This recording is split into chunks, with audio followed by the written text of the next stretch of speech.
Hello, all. Hope you're settling down well at IIM Bangalore.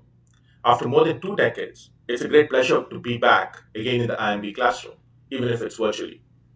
I've been asked to share, in short, my experience with you all. According to what I've seen, there are broadly two key attributes required in a management role, pretty much anywhere you go in the corporate world. One is, of course, the content. That's straightforward. You've got to know what's best for the business. But the second one, a crucial but often ignored attribute, is being effective in saying what you want to say. Let me put it even more bluntly to you. In today's world, which by the way is getting busier and crowded by the day, no one has the patience to read your mind or put their arms around your shoulder and understand what you're trying to say. What does that mean?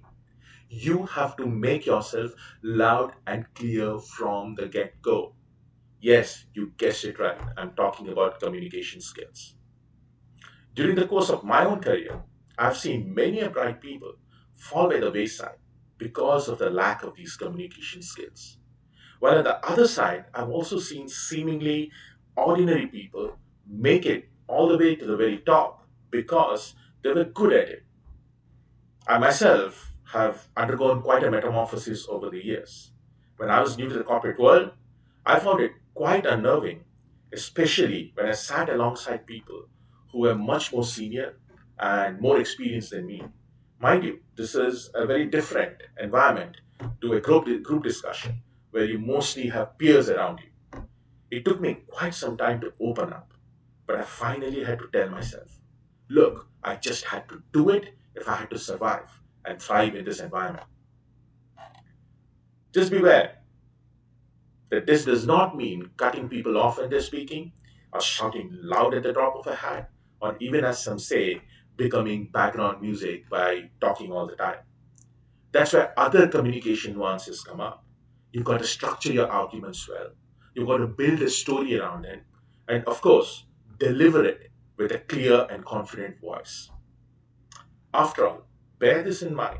Everyone likes to listen to a short and crisp story that has the key messages in them, rather than listen to a never ending monologue with hundreds of slides.